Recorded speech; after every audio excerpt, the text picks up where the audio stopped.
Hi. Um, so I want to talk today about faith, um, my belief in God, holding on to hope. And I know it can be a touchy subject. So first and foremost, I want to say that I respect any person's view. You don't want to believe in God, that's fine. You want to believe in 15 gods, go right ahead. I believe what I believe, and that's for me, and that's what works. Um, So, a lot of people, especially the last 2 years, have asked me, how is it that you still believe that, there's God when, you know, you're so sick and it's like back to back stuff and, you don't get much of a break. Um, you know, why would you still think that there's a God if you can't be healed? And I tell them there's a couple of reasons. First and foremost, I'm alive. My heart's beating. I'm breathing oxygen. I'm walking for the most part. Sometimes I'm falling. I'm clumsy. But, you know, waking up every morning or in the middle of the day if I don't sleep at night, um, just being alive, there's there's a reason for it. Um, Second is my medical team. I have an amazing medical team that is working with me because I am not an easy case. In case you guys haven't noticed, between my Ehlers-Danlos syndrome, gastroparesis, dysautonomia, my mast cell condition, and now being on TPN because of my small intestine slowing down. It's a whole lot. But my doctors work together, and my nurse, my home care nurse, um, is amazing, and um, they really are looking out for the best for me. My GI doctor saved my life. He didn't give me an option. Finally, one day he looked at me and said, "I'm admitting you. You're getting a feeding tube," and like, there's no question about it. And I don't know where I would be if it wasn't for him. Um, so after I got my feeding tube, we were able to settle things down and figure out what else needed to be taken care of. But my GI doctor, you know, continued to always be supportive. He reminds me at the end of every office visit or the end of every email that he's praying for me and to stay strong, and we will get through this. And I'm not just another chart, I'm a person. And on top of that, he comes to the fundraiser every year. He's spoken all 3 years. And not only does he speak to everybody in a whole, he goes around and speaks to almost everybody individually. And he speaks to a lot of the girls and hears their stories and, you know, kind of gives him a little bit of their opinion. And he'll remember people. He will ask me time to time about certain people. One of them was Carrie, because at that point they were telling her she might need a full transplant, like digestive system transplant. And um, he asked me, what about the girl that was going to get the transplant? And I said, well, she no longer has a feeding tube. And he got so excited you would think it was actually a patient of his. Um, so, my medical team is there for me 24/7, and um, without them, I wouldn't know what to do. And so that's another reason why I cannot give up on my faith.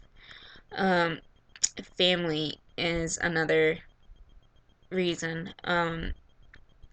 Family doesn't end in blood. Let me just start with that. Um, but my parents and my immediate family, my parents and my siblings, my connection with them has grown stronger. I didn't I wasn't raised with my brothers around, but I always knew that they were there for me no matter what. And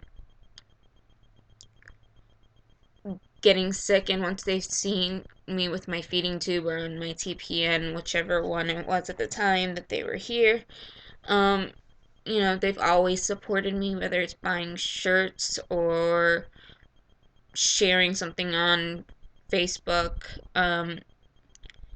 And so my connection really has grown stronger with my parents and my brothers. Um, my, the rest of my family is as supportive as they can be. Um, I will be, um, I just lost my train of thought. Um, my friends from high school. We've been friends for over 10 years.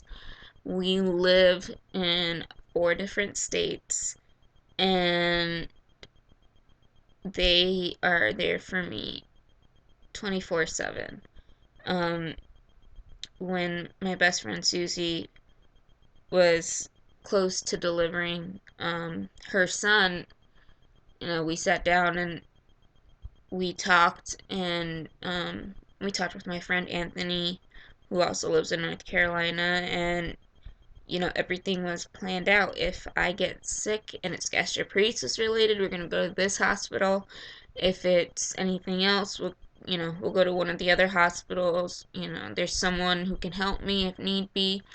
Um, Susie is an X-ray tech.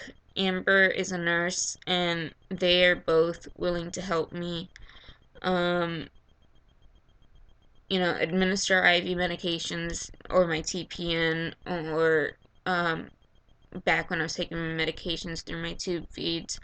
You know, they Amber knows most of it, but Susie, took the time to really learn so that she could do it if I was, with her and nobody else and I couldn't get there. And she knows where I keep my medications, where I keep my EpiPen.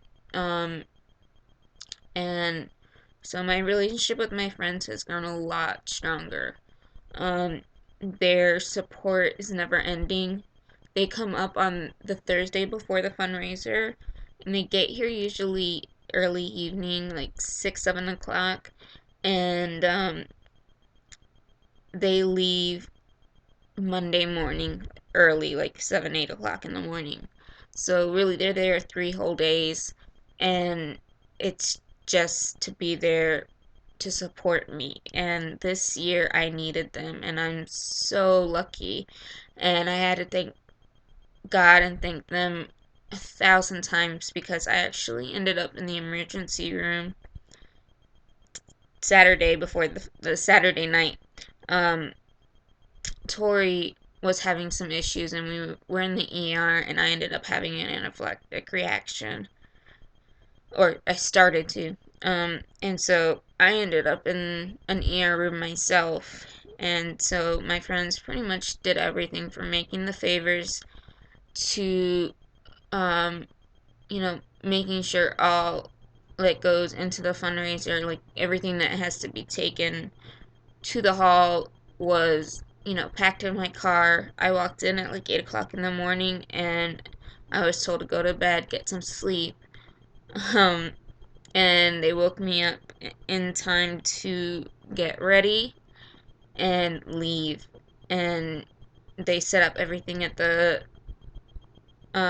hall, and I don't know what I would have done without them.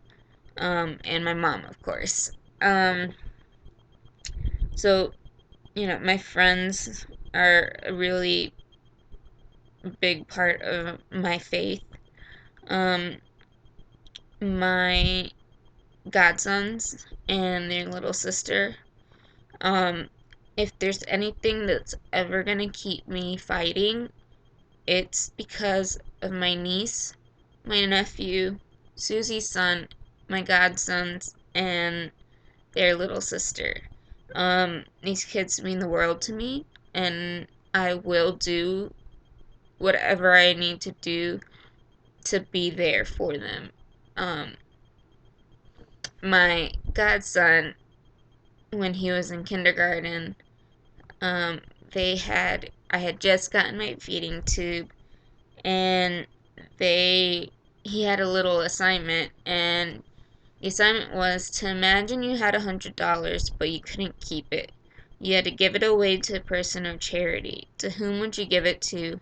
What would you want them to do with it? And he wrote, if I had $100, I would give it to my godmother Dahlia because her stomach is broken and I want her to feel better. And he's always asking, how my tummy is, and is my tummy so broken?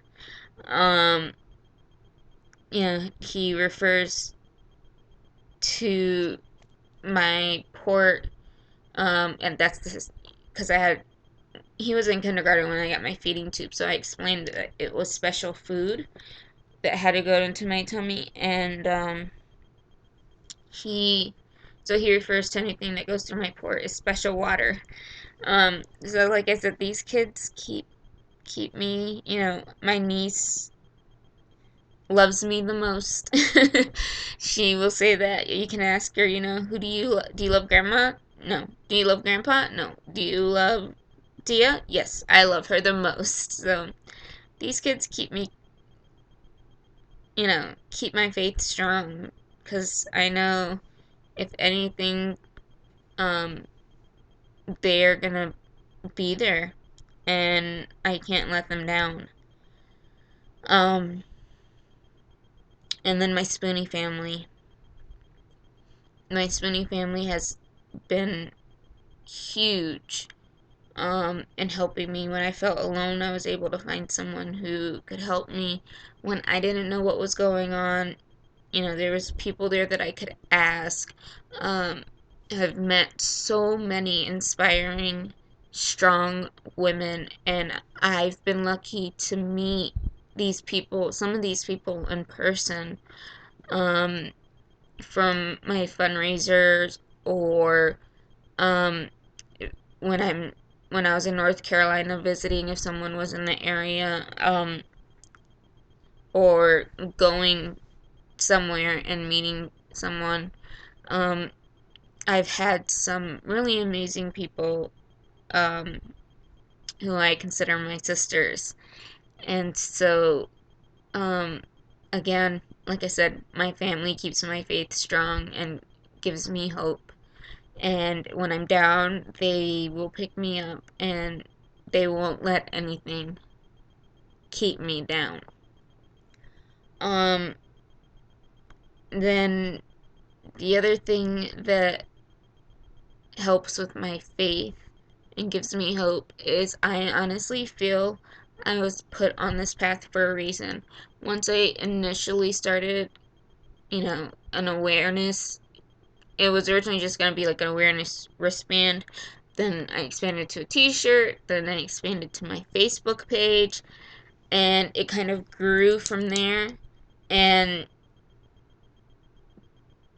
helping others in situations, for instance, like when I got my feeding tube, they don't teach you everything. And so I did a YouTube video to help people prepare and to also help them, and let them know what to expect and what to do if this or that happens. Um, so advocating for others, raising awareness, um, creating videos like these, um, helping others, it's what I was meant to do. I wanted to go into nursing, and that may never happen, but if that doesn't happen, as long as I've got, my, I don't even know what to call it, between my, awareness page, my fundraisers, Vials of Love, is expanding and growing daily, and it's exciting, and it keeps me having hope. Um, so, is it hard to lose faith? Yes. Do I have faith 24/7? Not gonna lie, no. There's days that I've broken down crying and said, I'm done. I don't want anything to do with this anymore. Just leave me alone. Let nature take its course. And like I said, everybody's, my family's there to pick me up, and they always do. And, they reassure me, and they get me back on my path, and, give me hope again. And, um, I just, faith is, faith is different for every person. Whether you have faith that one day you're gonna get a cure, faith that you'll just get to a point where you don't have to go to the hospital as often, faith that you'll get a proper diagnosis. Um, it means something different to every person, and the way they show their faith is completely different.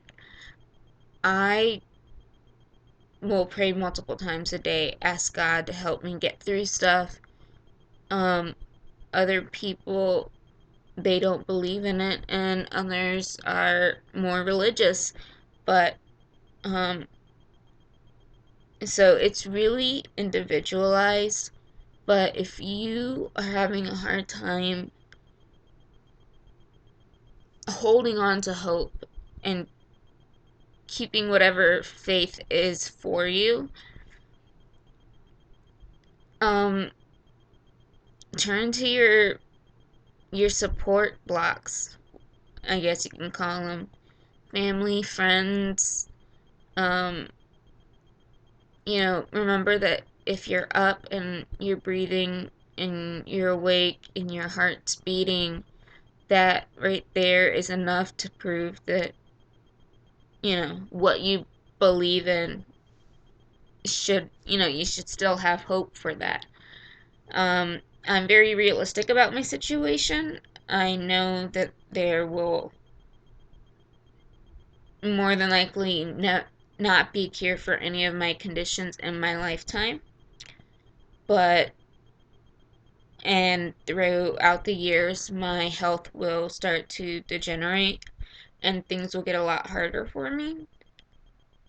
But not right now. Right now, I'm living, and that also allows you to keep your faith. Um, Depression is another thing that can bring you down, and so if you're staying stuck inside a lot, 'cause it's so easy to get into a pattern saying, I don't feel good, I'll do it tomorrow. And then, tomorrow comes and goes, and you're like, okay, I'll do it the next day. And it's so easy to get in a rut and stay in bed all day watching TV or sleeping or reading a book. But getting out there is one of the best things you can do for your soul. Um, and I hope nobody takes anything that I say too personally. This is just the way I interpret things. But by that I mean, one, getting out keeps your body moving, which you need. You need to have your, like I get up and stretch multiple times a day, if I'm in bed all day. But um, like I said, getting up and moving so that your muscles don't get too weak. Um, you lessen the risk of blood clots. Getting out and getting some sun not only does it, give you vitamin D, but having sun on your face and on your, you know, the sun being out there or whatever and being out in the sun, it's just an invigorating sense. Um, and then interacting with people. Nowadays, everything, and I'm really bad at it. I hate talking on the phone. Absolutely hate it. If I can text you or email you, that's what I'm gonna do. But, so, when I'm at home, I'm home alone all day. My parents get home and my mom will sit with me in my room just so that I have interaction with her. So getting out and interacting with people is really a big thing also, so that it doesn't bring you down too much. Um, so, you know, it's living with chronic illnesses, whether it's something like EDS or cancer, anything, even as simple as arthritis. Um, which I know arthritis is not simple, but like on a comparison from cancer to arthritis. Um, you know, stay strong. If you're starting to lose hope, if you're starting to lose your faith in whatever you believe in and whatever the faith means to you, lean on someone, whether it's a friend, a family member, um, a chronic, someone you can talk to in the chronic illness community. Facebook has so many different options, support group options. Your local hospitals could probably point you towards a physical support group, like a support group you can actually physically go to and meet people. Instagram, if you search a hashtag like hashtag gastroparesis, you'll see all these posts from all these different people, and 90% of them have absolutely no issue with a stranger just coming in and saying hi and needing someone to talk to.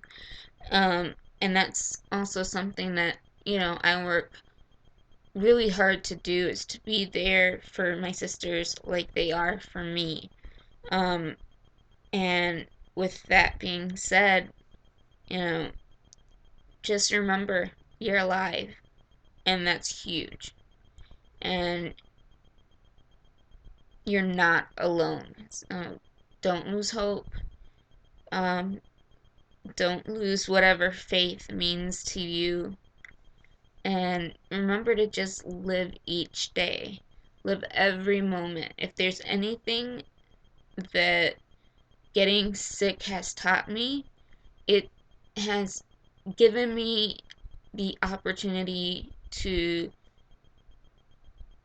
have a second chance at life, to enjoy a hug from my godson, to enjoy a bonfire outside with my friends, to enjoy, you know, a spring um, breeze, or, to just enjoy life, to laugh, love, and just live. Um, I know that's cliche, but laughter and love honestly is the best medication for you. Um, and like I said, just live it each day, and I promise you, I know some days are hard, but other days are going to be better, and you can get through it. And if not, if you're having a hard time, unfortunately, there's been a few people who have they lost that hope, and they took their lives this year. Um, and they're such young people. If you are getting to that point, talk to someone. Um, Feel free to email me, even if I don't know you. Just reach out and talk to someone and let your frustrations out, and then, let all the good come in. Go out for some ice cream with a friend. Have family over. Anything that you can do, even the smallest thing, it'll help. And, you may not believe in it, but my prayers are out there to God for everybody that suffers with a chronic illness, and He's watching over you. Take care.